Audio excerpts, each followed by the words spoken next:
오늘 하나님께서 저와 여러분에게 주시는 말씀은 에베소서 3장 14절에서 19절까지의 말씀입니다. 14절에서 19절입니다. 우리 함께 읽도록 하겠습니다. 이러므로 내가 하늘과 땅에 있는 각 족속에게 이름을 주신 아버지 앞에 무릎을 꿇고 비노니 그의 영광의 풍성함을 따라 그의 성령으로 말미암아 너희 소수사람을 능력으로 강건하게 하시오며 말씀으로 말미암아 믿음으로 말미암아 그리스도께서 너희 마음에 계시게 하시옵고 너희가 사랑 가운데 뿌리가 박히고 터가 굳어져서 능히 모든 성도와 함께 지식에 넘치는 그리스도의 사랑을 알고 그 너비와 길이와 높이와 깊이가 없담을 깨달아 하나님의 모든 충만한 것으로 너에게 충만하게 하기를 구하노라. 아멘. 할렐루야. 오늘도 하나님을 예배하는 우리의 예배를 통해서 하나님이 영광 받으신 줄 믿습니다. 그리고 하나님께서 은혜로 우리 가운데 충만하게 역사할 줄 믿습니다. 오늘부터 2023년도 새해가 시작되었습니다.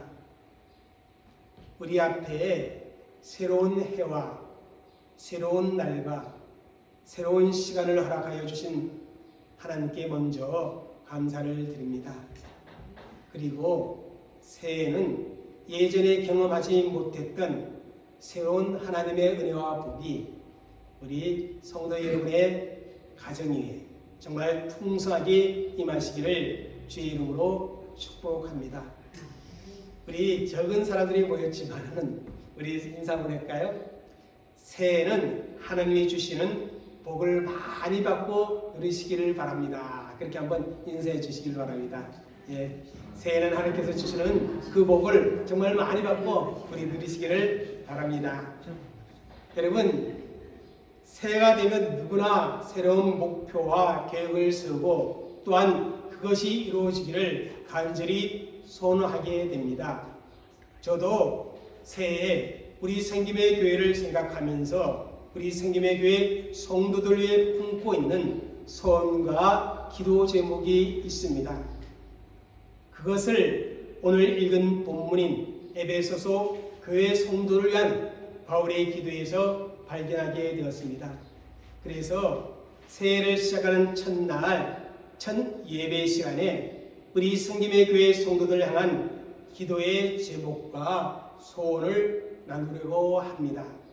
그리고 올 한 해 동안 이 소원이 꼭 이루어지기를 기도하며 여러분을 위해 섬기려고 합니다. 아울러 여러분에게도 부탁이 있습니다. 여러분의 기도 속에 또 이 소원이 포함되기를 간절히 바라면서 이러한 제목으로 말씀을 전하고자 합니다. 바로 새해를 위한 소원과 기도 제목. 여러분, 2023년 시작됐는데 어떠한 소원과 어떠한 기도의 제목을 가지고 있습니까? 오늘 본문을 통해서 이러한 소원과 기도의 제목을 저는 가졌고 여러분들도 가지기를 원합니다. 첫째 이것입니다. 한번 읽겠습니다. 속사람이 강건하게 되기를 기도하며 소원합니다. 저와 여러분을 비롯해서 우리 모든 성도님들 한 분 한 분 그 속사람이 강건하기를 간절히 소원하며 기도를 합니다. 우리 16절에서 17절 상반절까지 읽겠습니다. 그의 영광의 풍성함을 따라 그의 성령으로 말미암아 너희 속사람을 능력으로 강건하게 하시오며 믿음으로 말미암아 그리스도께서 너희 마음에 계시게 하시옵고. 사도 바울의 기도는 에베소 교회 성도들이 어떤 외적인 상황에도 흔들리지 않도록 속사람이 강건해지기를 원한다며 기도하고 있는 것을 봅니다. 여러분, 우리 인생에 있어서 본질적으로 중요한 것은 우리의 겉사람이 아니라 우리의 속사람입니다. 여러분, 고린도후서 4장 16절 말씀 한번 읽어볼까요? 그러므로 우리가 낙심하지 아니하노니 우리의 겉사람은 낡아지나 우리의 속사람은 날로 새로워지도다. 여기서 겉사람이란 이 말은 단순히 시간과 공간적인 한계를 지니고 오늘을 살아가는 우리의 이 눈에 보이는 연약한 육체를 의미하고 있습니다. 아무리 대단한 힘을 가진 장정이라 해도, 아무리 명석한 두뇌를 가진 석학이라 할지라도, 아무리 많은 돈을 가지고 있는 부자라 할지라도, 또 왕성한 체력을 소유한 그런 건강한 사람일지라도 무엇은 막을 수가 없어요? 가는 세월, 흘러가는 세월은 막을 수가 없습니다. 흘러가는 세월에 따라 겉사람은 낡아지는 것이 자연스러운 이치입니다. 그러나 우리의 속사람은 날마다 새로워져야 한다는 것입니다.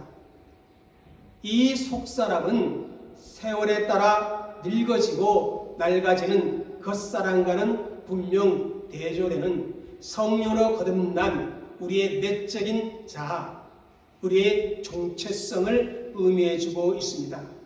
바울은 이것이 강건해지기를 기도하고 있는 것입니다. 왜냐하면 이 속사람이 우리 믿는 성도들의 본질이기 때문에 그렇습니다. 그런데 여러분, 어떻게 해야만 우리의 속사람이 강건해질 수가 있겠습니까? 내가 원한다고 해서 자연스럽게 속사람이 강건해지지가 않습니다. 거기에는 분명한 필요가 있습니다. 속사람이 강건해지려면 삼위일체의 하나님의 역사하심이 우리 가운데 있어야 합니다. 먼저 성부 하나님의 영광의 풍성하심이, 그리고 성령 하나님의 능력이 우리에게 필요합니다. 그리고 성자 예수 그리스도의 내주하심이 우리 안에 거하심이 있어야 한다는 사실을 오늘 본문은 우리에게 말씀해 주고 있습니다. 여러분, 영광의 하나님의 풍성함을 우리가 체험하려면 어떻게 해야 합니까? 하나님께 늘 붙어 있어야 합니다. 가지가 줄기에 붙어 있듯이 언제나 우리가 하나님께 붙어 있어야만 한다는 것입니다. 그래야만 하나님으로부터 생명수를 공급받고 건강을 유지해 나갈 수가 있는 것입니다. 로마서 7장 22절에 이런 말씀이 있습니다. 읽겠습니다. 내 속사람으로는 하나님의 법을 즐거워하되. 사도 바울은 자신의 속사람이 하나님의 법을 즐거워하고 하나님의 말씀을 따라 사는 것을 좋아한다, 그렇게 고백을 하고 있는 것입니다. 여러분, 우리의 속사람이 날마다 새로워지며 건강해지기 위해서는 먼저 하나님의 말씀을 즐거워해야 한다는 것입니다. 하나님의 말씀을 우리가 먹고 그 하나님의 말씀을 우리가 받아들여야 하나님의 영광의 풍성함을 우리가 경험하며 열매를 맺을 수가 있다는 것입니다. 또 한편으로는 성령님의 능력이 있어야 합니다. 여러분, 우리의 내적인 속사람의 문제는 전적으로 영적인 차원의 문제입니다. 그런데 여러분, 영적인 차원의 문제는 반드시 성령님의 역사가 있어야만 하는 것입니다.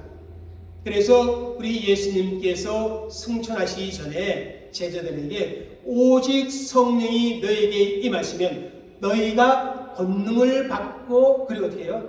땅끝까지 이르러 내 증인이 되리라, 그렇게 말씀하시는 것입니다. 당시 예수님의 제자들은 부활하신 예수님을 친히 목격을 했습니다. 그럼에도 불구하고 담대히 나가서 주님의 부활을 증거하지 못했습니다.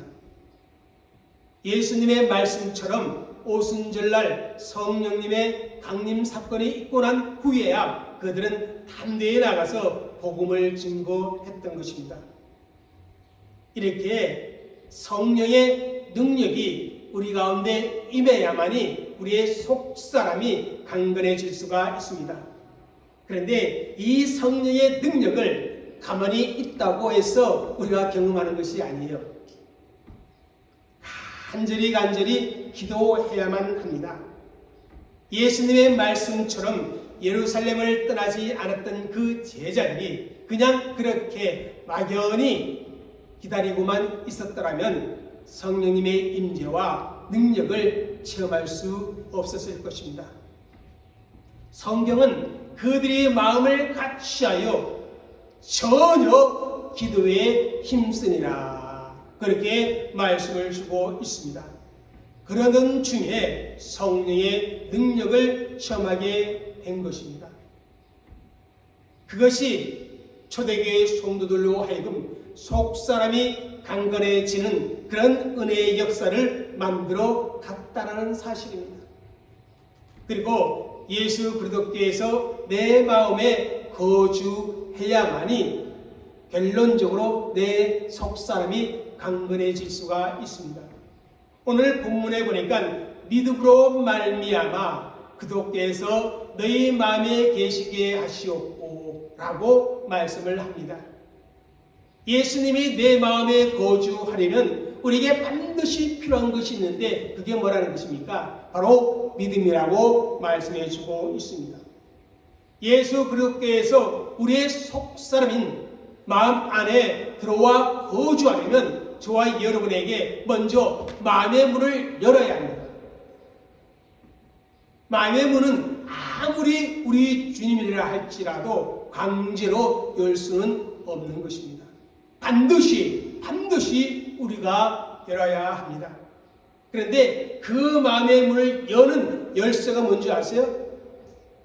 바로 믿음이라는 것입니다. 이렇게 마음의 문을 열고 예수님을 모셔드리는 것을 요한복음 1장 12절에는 영접한다 그렇게 표현을 해주고 있습니다. 우리 1장 12절 말씀을 읽어볼까요? 영접하는 자 곧 그 이름을 믿는 자들에게는 하나님의 자녀가 되는 권세를 주셨으니 예수님을 영접하는 자는 곧 예수님을 믿는 자라 그렇게 말씀을 주고 있는 것입니다. 믿음이라는 이 열쇠로 우리의 마음의 문을 열고 예수님을 내 마음에 모셔들어야 합니다.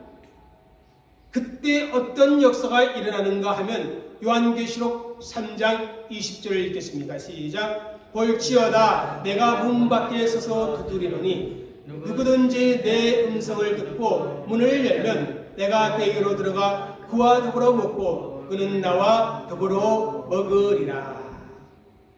예수님께서 우리 마음속에 들어오시면 예수님은 우리와 더불어 먹고 마신다라고 말씀해 주고 있습니다. 그때부터 진정으로 예수님께서 내 마음속에 내주하시며 나를 다스려가는 그 삶이 시작되는 것입니다.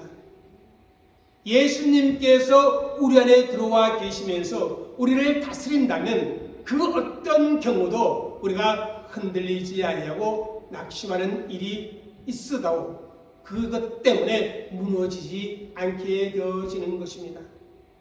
그렇기 때문에 사도 바울은 에베소 교회 성도들에게 예수님이 그 마음에 거하시기를 강구하고 있는 것을 보게 됩니다. 여러분, 왜 사도 바울이 속사람이 강건해지기를 기도하고 있는 것이겠습니까? 그 이유는 에베소 교회 성도들 중에 낙심하는 사람들, 마음이 흔들리는 사람들, 믿음이 무너져가는 사람들이 있었기 때문에 그렇습니다. 왜 낙심합니까? 이 낙심이란 말은 마음이 떨어진다, 그런 의미입니다. 왜 마음이 떨어집니까? 그것은 그들의 믿음이 흔들리기 때문입니다. 왜 믿음이 흔들립니까? 하나님의 살아계심에 대해서, 예수 그리스도께서 나와 함께 하심에 대해서 그 확신이 점점점 사라져가기 때문에 그렇습니다. 왜 그런 역사가 일어납니까? 중요한 속사람이 어떻게 돼서 병들어 있기 때문에 그런 것입니다.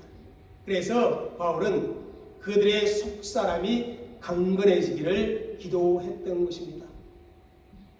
그런데 여러분, 이것은 에베소 교회 성도들에게만 해당되는 말씀이 아닙니다. 지금 저와 여러분에게 반드시 필요한 말씀입니다.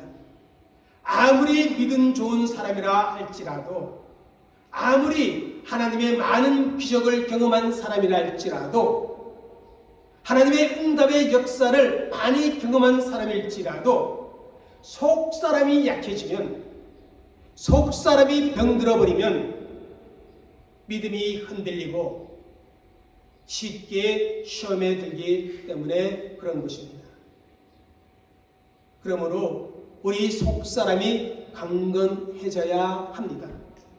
사랑하는 성도 여러분, 2023년 이 한 해 동안 여러분의 속사람이 삼위일체의 하나님의 역사로 말미암아 더욱 강건해지기를 주의 이름으로 축복합니다. 그래서 그 어떤 상황 속이라도, 그 어떤 감정 속에서도, 그 어떤 생각 속에서도 흔들리지 아니하는 견고한 믿음의 뿌리를 내리는 저와 여러분이 되시기를 주의 이름으로 축복합니다. 둘째, 사도 바울이 에베소 교회 성도들을 위해 기도한 그 기도의 제목이 무엇일까? 제가 여러분을 위해 기도하며 소원을 가지고 있는 것이 무엇인가? 바로 이것입니다.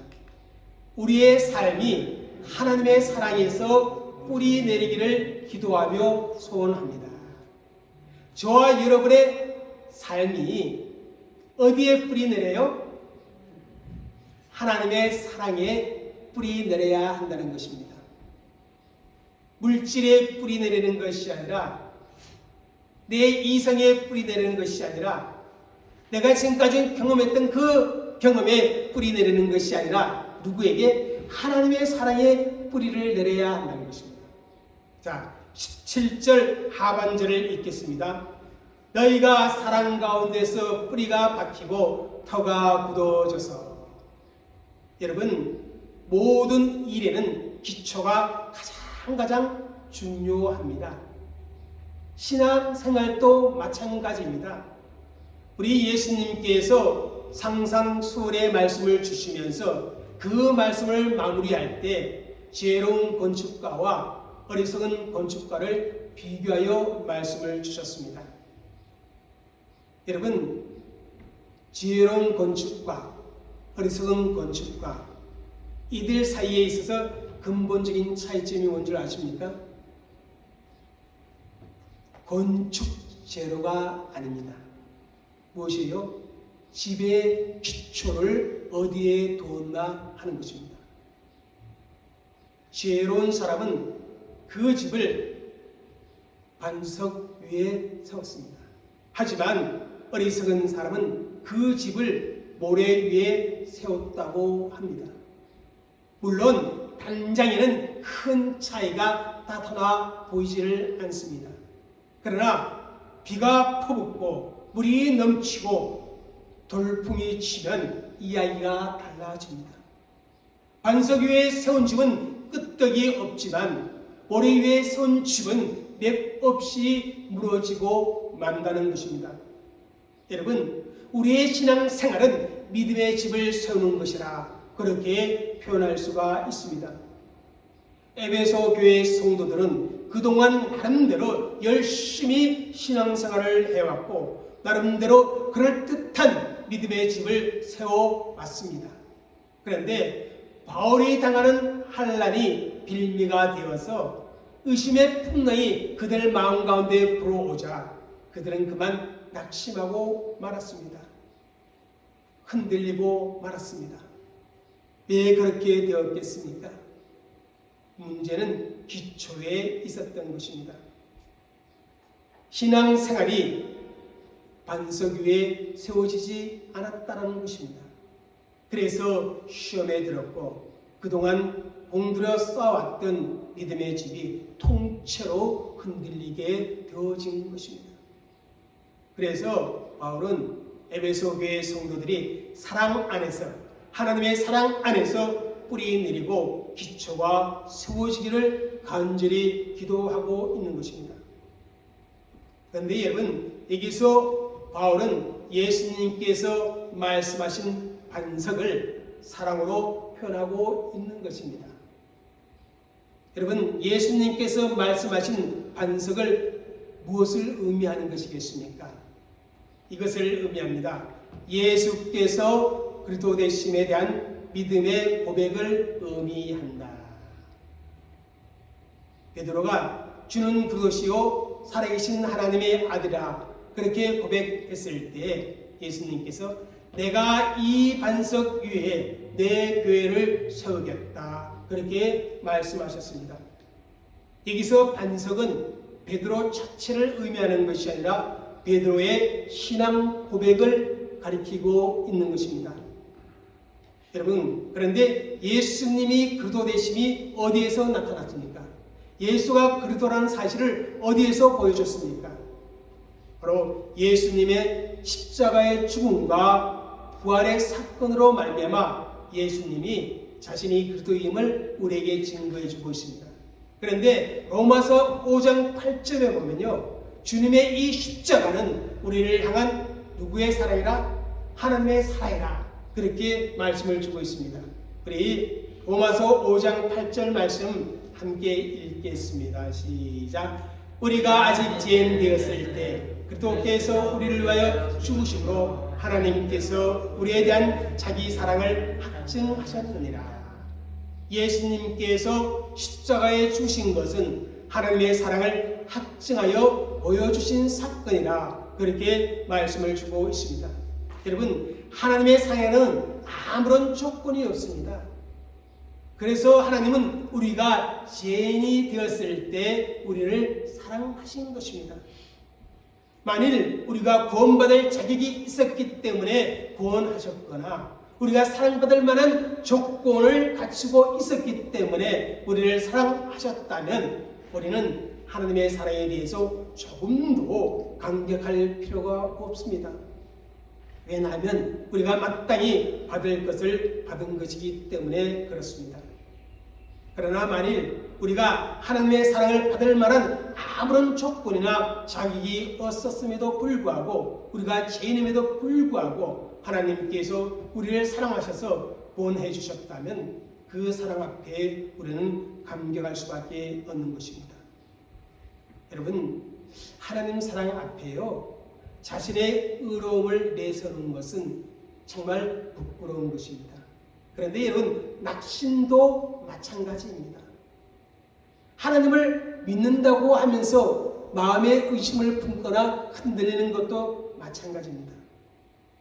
독생자를 넣어주시기까지 우리를 사랑하시는 그 하나님의 사랑을 정말 믿고 신뢰한다면 우리는 그 어떤 일에도 낙심하지 않고 믿음의 용기를 가질 수 있어야 합니다.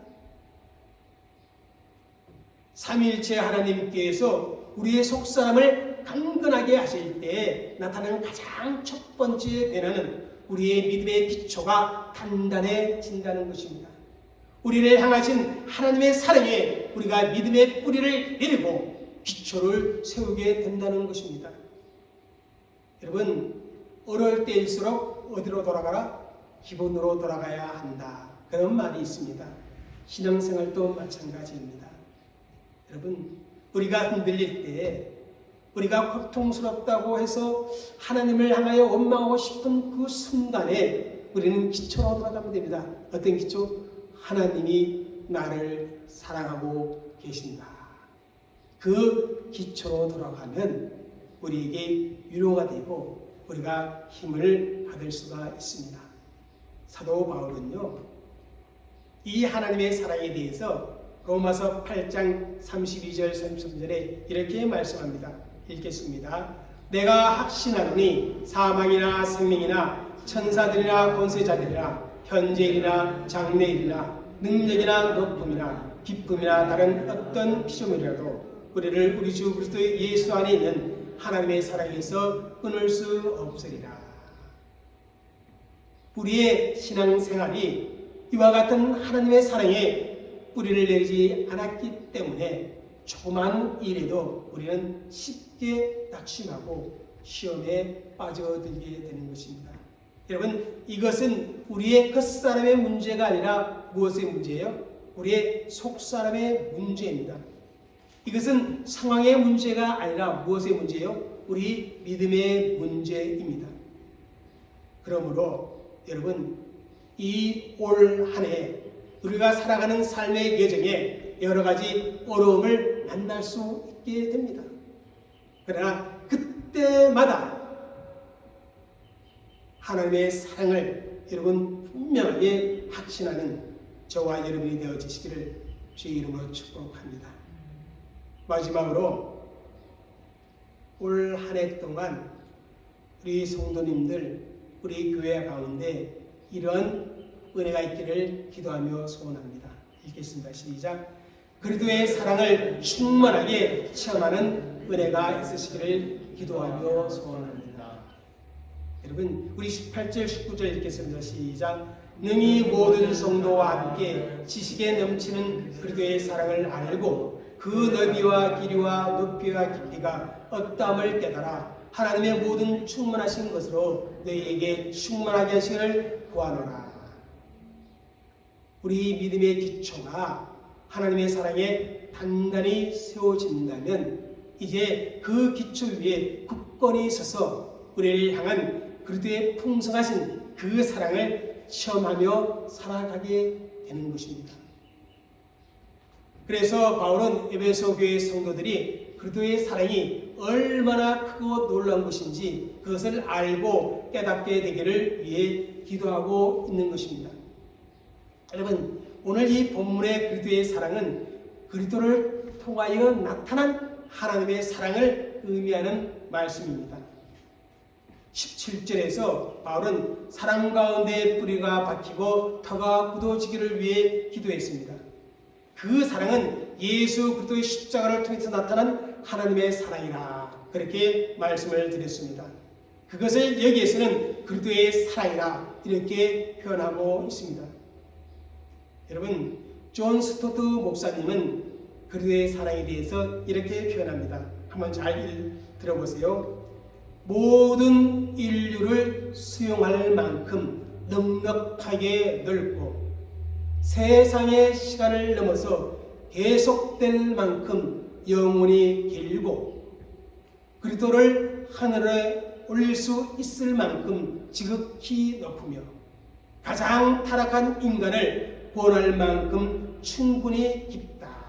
그렇게 표현을 했습니다. 이러한 그리스도의 사랑을 알고 깨달아야만 우리가 어떤 상황에서도 흔들리지 아니하고 우리의 구원자 되시는 예수님을 의지하며 살아갈 수 있는 것입니다. 그런데 여러분, 우리가 어떻게 그 놀라우신 그리스도의 사랑을 다 깨달아 알 수가 있겠습니까? 그 너비와 길이와 높이와 깊이가 어떠한지 깨달아 아는 것이 과연 가능한 일이겠습니까? 우리의 제한된 이해력과 지식을 가지고 우리의 제한된 경험을 가지고 그리스도의 사랑을 모두 깨달아 안다는 것은 과연 가능할 것이겠습니까? 어떻게 그 놀라운 사랑을 다 깨달아 알 수 있겠습니까? 이게 지식에 넘친다는 이 말은요, 사람의 지식을 넘어선다는 의미예요. 우리 인간들의 이해력을 넘어선다는 의미예요. 우리 인간이 경험하는 그 경험치를 넘어선다는 그런 의미예요. 우리의 이성의 한계를 넘어선다는 그런 의미입니다. 그런데 그런 사람의 지식과 이해를 넘어서는 이 하나님의 사랑을 어떻게 깨달아 알 수가 있는 것이겠습니까? 여러분, 이 말은 무슨 의미냐면요, 우리가 경험하여 알고 있는 하나님의 사랑이 전부가 아니라는 것입니다. 거기서부터 우리는 출발해야 합니다. 오늘 예수 믿는 사람들의 실수가 자기가 경험한 하나님의 사랑이 전부인 줄 압니다. 그래서 자기가 경험한 그 사랑의 잣대를 가지고 하나님의 사랑을 측량하는 그런 우를 범할 때가 얼마나 많은지 모릅니다. 그리스도의 사랑의 그 진면목, 그 너비와 깊이와 높이와 깊이를 다 헤아리지 못하면서도 좁은 우리의 생각으로 함부로 하나님의 사랑을 생각하고 판단하고 말을 한다는 것입니다. 그러다 보니까 쉽게 어떻게 해요? 낙심하고, 쉽게 어떻게 합니까? 절망하고, 쉽게 다른 사람을 판단하는 잘못을 우를 범한다는 것입니다.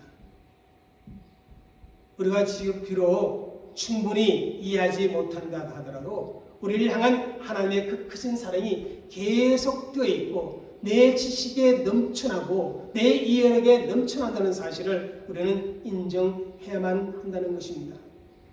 그래서 바울은 지금까지 경험하지 못했던 그리스도의 사랑을 앞으로의 신앙생활을 통해서 깨달아 알고 풍성하게 시험하기를 지금 기도하고 있는 것입니다. 그런데 그 사랑을 어떻게 알 수 있는가? 그 열쇠는 바로 이것이라고 본문에 분명히 말씀하고 있습니다. 읽겠습니다. 모든 성도와 함께 그리스도의 사랑을 더 깊이 깨닫기 위해서는, 그리스도의 사랑을 더 높게 알기 위해서는, 더 높게 알기 위해서는 모든 성도와 함께 그리스도의 사랑을 체험해야만 한다는 것입니다. 여러분, 하나님께서 우리에게 교회를 허락해 주신 이유가 바로 이것 때문에 그렇습니다. 모든 성도와 함께 하면서 그리스도의 그 풍성한 사랑을 충만하게 체험하라고 우리에게 믿음의 공동체를 주신 것입니다. 지금 내가 경험하고 있는 그것이 그리스도의 사랑의 전부가 아닙니다. 내가 평생을 살아도 그 사랑을 모두 다 경험할 수가 없습니다. 다 헤아릴 수가 없습니다. 그렇지만 그 풍성한 사랑을 매일매일 새롭게 경험하는 것이 우리의 신앙생활이어야 합니다. 그리고 그 사랑을 평생토록 경험하고 살라고 하나님께서 우리에게 예수님을 따르는 믿음의 형제 자매를 붙여주었고 신앙의 공동체인 교회를 허락해 주었다는 사실입니다. 사랑하는 성도 여러분, 2023년도 우리 적은 성도이지만 우리 성도와 함께 하나님의 사랑을 공유하며 나눔으로 말미암아 이전에 경험해보지 못했던 더 큰 풍성한 하나님의 사랑을 경험할 수 있기를 바랍니다. 우리가 선교 협력하는 목사님의 그 사역을 함께 함으로 말미암아 이전에 경험하지 못했던 더 풍성한 하나님의 사랑을 우리가 경험할 수가 있습니다. 내가 함께 신앙생활하는 그 성도, 그 지체를 위해 어떻게 해요? 우리가 중보 기도함으로 말미암아 이전에 내가 경험해보지 못했던 그 하나님의 놀랍고 크신 사랑을 우리가 경험할 수가 있는 것입니다. 나 개인적인 삶을 통해서 경험하는 하나님의 사랑보다 공동체를 통해서 경험하는 하나님의 사랑이 더 넓고 깊고 높다는 사실을 우리가 인정을 해야 합니다. 그러기에 올 한 해 동안 우리가 이전에 경험해보지 못했던 그 그리스도의 풍성한 사랑을 경험하는 저와 여러분들이 되어지시기를 주의 이름으로 축복합니다. 사랑하는 성도 여러분, 2023년 새해 언제나 속사람이 강건한 그런 신앙생활하기를 주의 이름으로 축복합니다. 오직 하나님의 사랑에 뿌리를 내리며 믿음의 기초가 더욱 든든해지기를 소원하며 축복합니다. 그리고 지금까지 경험해보지 못했던 그 그리스도의 넓고 크시고 깊은 그 사랑을 우리 모든 성도와 함께 나누는 그런 새해가 되시기를 주의 이름으로 축복합니다. 기도하겠습니다.